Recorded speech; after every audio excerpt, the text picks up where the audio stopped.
The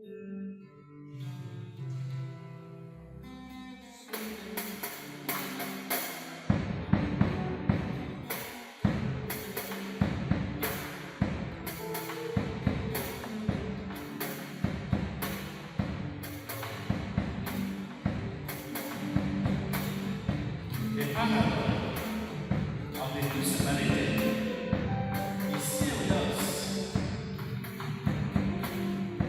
When the scribe asked Jesus, "What should I do in that eternal life?"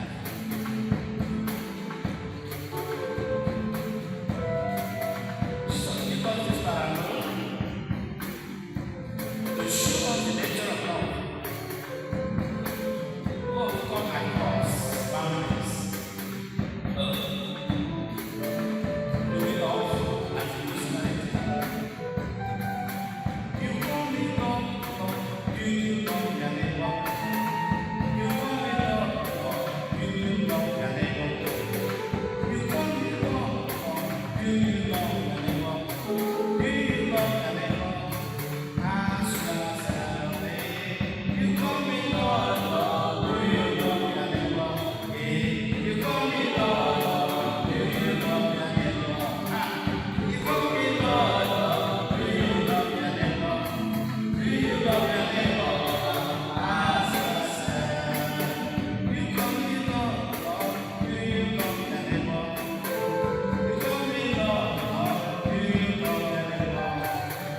You call me Lord, do you love your neighbor? Do you love your neighbor? Ask yourself. You call me Lord, do you love your neighbor? Oh yes, you call me Lord, do you love your neighbor? You call me Lord, do you love your neighbor? Do you love your neighbor? Ask yourself. Oh yes.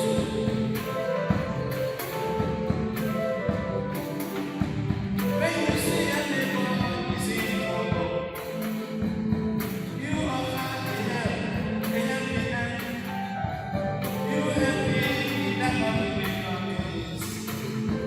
Are you not the one who quarrel with your neighbor? You quarrel with your neighbor, you hate your neighbor. You keep malice without forgiving spirit. Show me that love that you say you love your neighbor. Do you love your neighbor? Ask yourself, ask.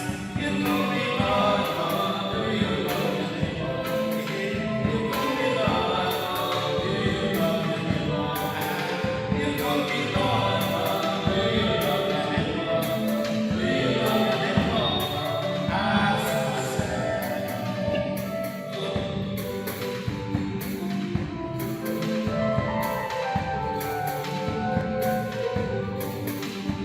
Among us Christians, there is no love. Among us Christians, there is a debate. We go about killing one another. We go about telling lies against one another, gossiping one another, condemning one another, telling lies against one another. Fighting for land, fighting wars everywhere. Is that the love that I gave you that? Do you love your neighbor? Ask yourself. You call me Lord, do you love your neighbor? Tell me, you call me Lord, do you love your neighbor? Even your enemies, you call me Lord, do you love your neighbor? Do you love your neighbor? Ask yourself. You call me Lord, do you love your neighbor? You call me Lord, do you love your neighbor? Oh yes, you call me Lord, do you love your neighbor? Do you love your neighbor? Ask yourself. Have you forgotten that on the last day, it is on the basis of love that it's called Samarita. Let us show ourselves to one another. If we say we are Christians,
Thank you, Jesus.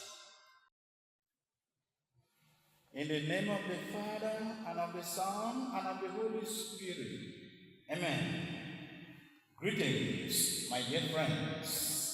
Happy Sunday to you all. Today, the 13th of July, the church celebrated the 15th Sunday of the year, normal time, year C. And it is the second Sunday of July. Our reflection will be based on the readings given to us today in year C. First reading will be taken from the book of Deuteronomy. Deuteronomy 30, from verse 10 to 14. And the responsorial psalm will be taken from Psalm 69. The response to the responsorial psalm is, "You who are poor, seek God, and your heart will revive." Please do join the choir to sing this beautiful responsorial psalm today in your church during the Mass. Pay attention and meditate on this. The second reading is given to us from this letter of St. Paul to the Colossians, Colossians 1, 15 to 20. The Gospel will be taken from the Gospel of Luke 10, from verse 25 to 37. The theme of my reflection in this Sunday is the nature of love. The nature of love. And this I call authentic love, that Jesus wants us to share with one another in our life. A scribe asked Jesus what he needed to do to inherit eternal life. Jesus asked the scribe what the law of Moses taught. The scribe quoted the book of Deuteronomy 6 from verse 4, which was a common prayer prayed by the Jews and seen as a summary of the entire law of Moses, as found in the 10 Commandments of the Old Testament and as a fulfillment of the new law of Christ. When we love God with our whole being, that love overflows upon all of God's creatures, including our neighbor. In today's Gospel pericope, Gospel passage, the scribe goes on to ask Jesus who his neighbor is. Jesus responds by telling the parable of the Good Samaritan. In that parable, Jesus will give us the real meaning of love, breaking all protocols, breaking all boundaries. This parable is found only in Luke's Gospel. You know why? Because Luke's Gospel is a gospel of love. It is a gospel of forgiveness and mercy. And so, such parables as the parable of the Good Samaritan, the parable of the prodigal son, the parable of the sower. These are parables only that are found in the Gospel of Luke. So, my dear friends, today we have to go through the parable of the prodigal son as I have formed my theme from the Gospel of this parable. First of all, let us see the background message and the key points of the Good Samaritan message. To appreciate Jesus' parable even better, a little background will help us so that we will understand more. First, the road that provides the setting for Jesus' parable is not an imaginary one. In fact, it is a very famous road. It was the only one in ancient times that went from Jerusalem to Jericho. If you have gone on pilgrimage to Israel, you will see between Jerusalem to Jericho, it is not too far. But that road is always very dangerous for passersby to trek on that road. At times, boulders. As a result, the road was favorite haunt for robbers and outlaws. There are historical records of travelers who paid protection money to local thugs to ensure safe passage over the road. It is the infamous road that provided Jesus with a realistic setting for his parable of the Good Samaritan. In the parable, Jesus paints portraits for us of three different people: a priest, a Levite, and a Samaritan. He was not good yet. First, let us see the priest. He was probably on his way to Jerusalem to worship in the temple. Apparently, he thought the bleeding man by the side of the road was dead. This explains why you walk on by. If a priest touched a dead person, he became ritually unclean and was temporarily banned from the temple. So the priests choose not to get involved.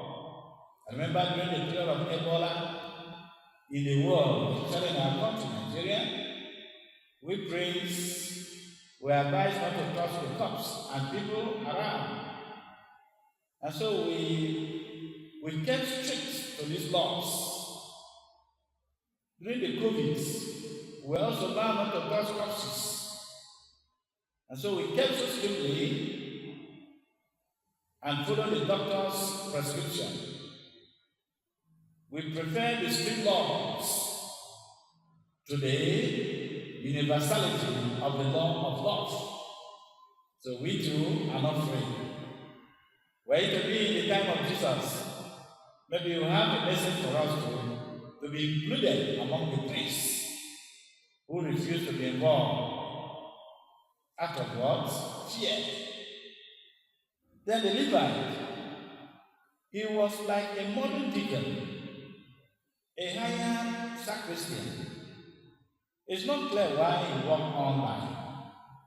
Perhaps his reason was the same as the priest, or perhaps he feared the man was only pretending to be hot and would have attacked him as he leaned over to help.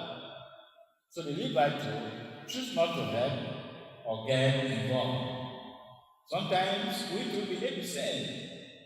In a country where crimes are everywhere, especially in our country, Nigeria, where armed robbers, kidnappers, bandits, and people will hide on the road.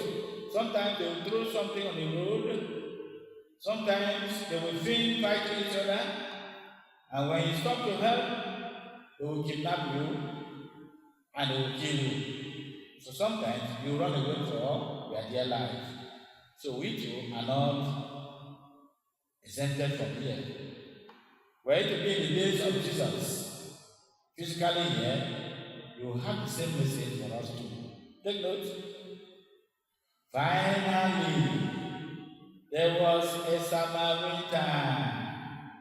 Making a Samaritan the hero of his parable would have shocked Jesus' listeners, because the Jews shunned Samaritans. They see them as renegades who had compromised their faith and involved themselves in worshiping the foreign gods. The Samaritans, remember, were the same as the Jews. They came from the same stock, but in their journeys and exiles, the Samaritans got involved with a foreign religion. Then the Jews would hate them. Jesus encountered the Samaritan woman at the well. In John Gospel chapter 4, you will see the reason why the Samaritan will tell Jesus, how can you, a Jew, will ask a Samaritan to offer water to you? And so Jesus, you see, the Samaritan was letting the Jews know that even the Samaritans should be loved. They should not see them as their enemies.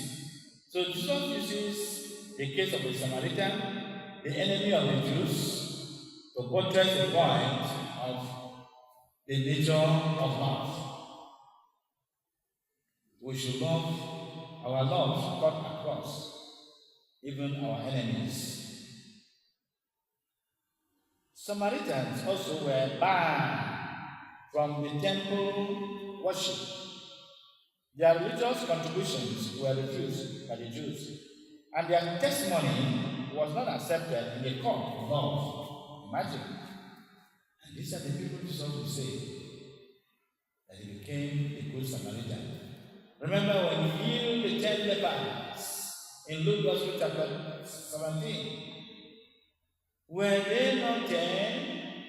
Why is a Samaritan, not the Jews, will come back to give praise to God? So my dear friends, sometimes those who claim are bad and they are worse sinners, they will enter the kingdom of God before we Christians. Take note of this. The key points of the parable of the Good Samaritan. Jesus uses the Good Samaritan to let us know that love cut across boundaries. It knows no boundaries. Love reaches out to anyone in need. It does not walk on by. It stops to help. It gets involved regardless of who the person is. Today's parable, therefore, invite us to ask ourselves, can I help? Especially in our country, Nigeria, where we choose to celebrate tribalism, nepotism, Hausa man will not like to see an Igbo man. An Igbo man will not like to see an Hausa man. An Hausa man, Igbo man will not like to see a Yoruba man. A Yoruba man will not like to see an Efik man, a G man, Oromo man, a Buki man. Even here in our houses, sometimes those sentiments are here.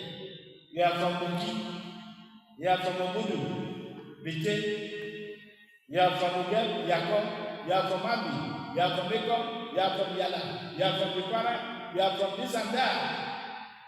And so we keep on expressing our selfish love instead of selfless love. We keep on practicing tribalistic tendencies, even in the church. So this parable comes across that we should embrace those who claim we do not love or are sinners. And so, dear friends, Jesus responds by telling the parable of the Good Samaritan. As I said, this parable that this man was beaten, left half dead on the side of the road. We have mentioned the priest passed by, the Levite passed by, and they took no care of the man. But the Samaritan passed by and took care of the man, bringing him to an inn, and vowed to pay for his recovery. The story concludes by the Samaritan being identified as the one who acted as a neighbor to the victim. Applause should be given to the foreigner. So, to go to heaven is not whether you're a Catholic, a Protestant, you're a Muslim, a traditional African religionist, and many other religions. To go to heaven is to love, and that love is a practical love. Traditionally, the victim of the robbers in this story, take note, the victim of the robbers in this story has been seen as represent the fallen humanity. The Samarita represents Jesus Christ.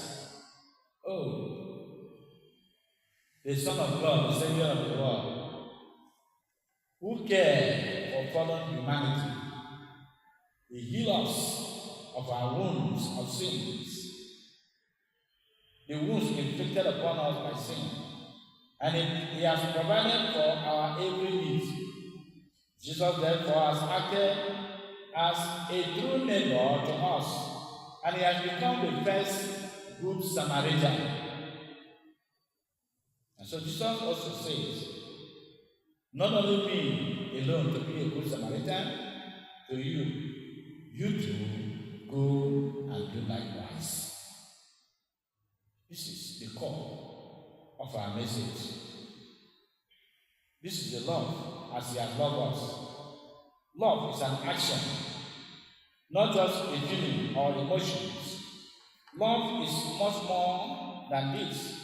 It is action-packed. It is charity. That love in action and in practice is called charity. Charity, therefore, is practical love, which Jesus has acted as a good Samaritan, and he has commanded us. Take note, he has commanded us. He has commissioned us to do the same. We must act now and not hesitate. It is love in its elevated form. It is a participation in the very love that God has shown us in Christ Jesus by giving his life for our salvation. So, my dear friends, I will tell you today, be consoled that Jesus, our good Samaritan, is passing by. Jesus is passing by. He watches over you. You who has been broken and left at death. broken by sin, broken by poverty, broken by suffering, broken by sickness, broken by abandonment, broken by you are managed by the suffering at the point of destruction, broken by dejection, emotional and psychological imbalance in you. The Lord Jesus is passing by your problem. What is that your problem? Jesus will not pass you by.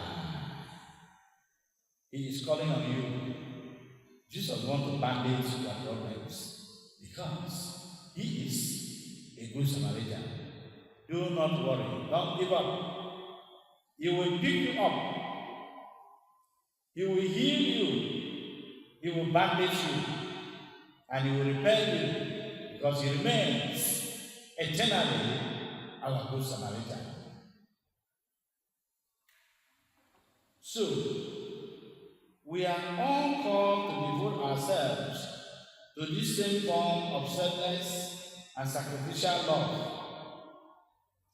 Doing so is the requirement for the glorious sharing in eternal life. When you show this kind of love, you are preparing to inherit the kingdom of heaven. Just like Jesus to describe. He said, having done this, you are blessed and you will bless more. Meanwhile, that is the reason the Samaritan and not the priest, not the Levite, in the gospel of today is praised to do the will of God, as the first reading of today pointed out. If our hearts were simple and pure, and not blinded by passions, we always choose what is required according to the will of the Lord. The first reading is in line with this commandment that the laws of God are not something imposed from outside. Moses was telling the Israelites, it's not far-fetched. It's not in the sky or in heaven for you to say, how can I get there to take it? It is not in the sea for you to say, how will I get there to take it? It is not on the ground, it is in the heart. The true religion is a religion of life. It is a religion of love, not a religion of words. Flamboyant liturgy and with this decorum, beautiful churches, well-organized dress, actions, furnished churches. The true religion is a religion that shows action, charity for a neighbor. Because on the last day, we're not going to carry our beautiful churches. We're not going to carry our beautiful dresses. We're not going to carry our well-organized liturgical decorum. It is the heart of the good Samaritan that God wants us to carry. Therefore, Jesus wants us to be good Samaritans who love to care. The second reading may be seen in line with this theme too. Jesus was the first in all, even in the love for his brethren, as we have seen him to be the first good Samaritan who came and saved the fallen humanity. The fallen Adam. He was the first real and authentic Samaritan of humankind. He is therefore the good Samaritan of all time. We are asked to emulate and follow him. We know about the law of love. We know our sentence on the day of judgment will depend on our charity to our neighbor. And so we ought to love ourselves. Are we usually good Samaritans to our neighbors, the aged, the sick, the poor, the needy? Or do we pass them by quickly as though we did not notice they need our help. Let somebody else help them. Sometimes we will say, it does not concern me. I am too busy. I have my business to attend to. I have my office work to do. Oh, maybe as a priest, I'll be late for mass. I'll be late for a function. I'll be late for prayer section. And you see somebody stranded on the road. You will zoom past because you don't want people to tell you, oh, Father, you are late. Take note of this. Can you stop and delay for the sake of saving a life? Or you prefer to be given a good name? Father who does not come too late, he keeps the time. I am just trying to give this analysis in line with what happened to us, because we priests, I know, the priest here mentioned was the priest in the order of Aaron. Whether the priest of the Old Testament or the priest of the New Testament, because Jesus is the New Testament. All of us priests and men of God, we are all involved and all Christians. So sometimes we can sacrifice our time for the sake of others. That's the point I'm trying to say. I have my family to take care of. So you will not be involved. Now, all these are excuses that make us to run away from the real thing, from the reality. In all this, we can, and we should be good Samaritans. That is the message of today. If we desire eternal life, if we are Christian and we are working to go to heaven, let us love our God above all things, love our neighbor, including our enemies, as ourselves. And above all, we must be consistently guided by God's law of love, not the law of any other thing. The strict laws that sometimes will not make us to do the real thing. The real thing is the law of love. Thank you, Jesus, for giving us this message. Thank you for using the Good Samaritan as a great example that our love should cut across boundaries. We should not restrict our love to certain persons, our families, our fathers, our mothers, our relations, our friends. Love is for all. May we have the spirit of love and do likewise as you have done us. Thank you, Jesus. The Lord be with you. And may Almighty God bless and keep you and give us the grace to love even our enemies. May the Lord bless you, the Father, and the Son, and the Holy Spirit. Amen. Once again, happy Sunday, happy week. God bless you as you move on. Amen.